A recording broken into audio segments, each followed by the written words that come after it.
Antoine dafa defe ne su bàyyee mbir mi mu jaar dans la voie judiciaire ba avance ba ci cour constitutionnelle danañu xëy affiché ne Sonko candidat bokk na loolu lay ragal mu ne man bala maa àgg foofu ba may am problème naan di nelaw dinaa nelaw du ma nelaw dinaa yeewu du ma yeewu Sonko danañ ko boole duñ ko boole man li ma am comme man koo liggéey donte yoon ba ma ko naa ko def comme na ma ko daan defee mooy man daanaa barricade woon naa fi këram di si sant nii ma defoon ba dindi ab liste suppléant nii ma defoon ba dindi ab liste titulaire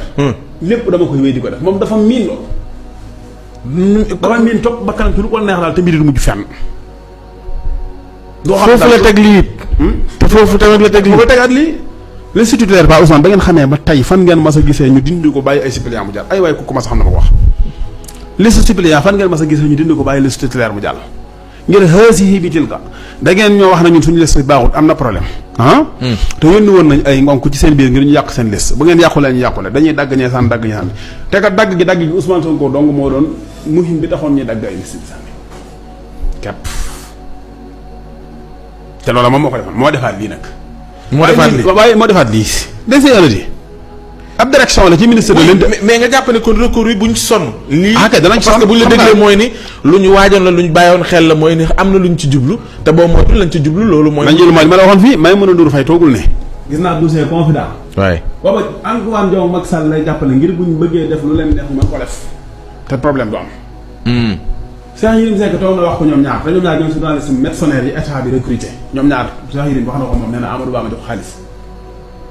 nee na ko yow may mën a Ndour Faye yow jox na la xaalis ñoo ko wax ay vidéo yaa ngi fi ñun ñëpp ko gisandoo te ñoom ñaar ko wax gis nga seen yooyu ñuy def il faut ñu comprendre que ne ñi Sénégal boog jàpp mën a day 10% yu nit mën a nax jaar ci kawam jàll am na xam nga lu mën a nekk mooy doole ju nit ñi la confiance ba jox la ko nga téye ko au lieu que nga jël doole jëmee ko fañ taxoon ñu jox la ko nga jëmee ko fa nga dem jëmee ko ci kaw ñu la ko joxoon waaye jàpp na nag loolu gis nga yii ñuy def nii déedéet man naa ko de man ak ma ko man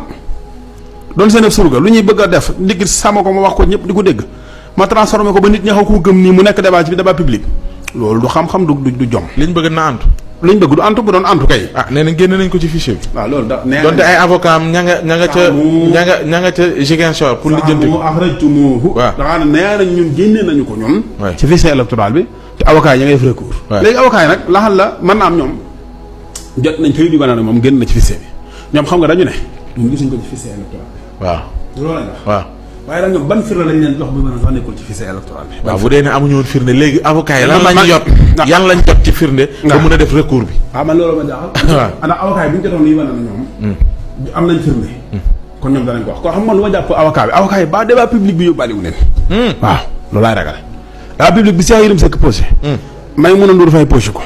débat public bi sénégalais yi tàbbi ndëgg sarax googu ñoom itam baa tàbbiwuñ ci dégguñu rek ñu ne joxuñ ko fichier ñàkk gi ko ñàkk jox fichier képp tax ñu ne kon léegi dañ koy demander parce que génne ngeen ko ci wuru leen ko ci génne ci waxtu woo wii ñu naan li tax génnewu leen ko ci génne ko ci waxtu woo fekk génne guñ ko waaye ci lañ koy jël ngir génne ko ci ngir xam ne génne gi moom am na ba pare ndax ña tax ñu koy génne ñu ci doon ragal ne bu leen ko génne ñooñu accepté nañ génne gi dugalaat la ñu ne leen te fekk génne gu leen ñu ne la ñeen gaaw génn ndax ñu ko leen dugalaat dañuy sàkk ay pexe la stratégie man de xalaat laa ko jàppe nga xam ne moom xalaat rek lay jël nga man gëwuma la lu dañ la moom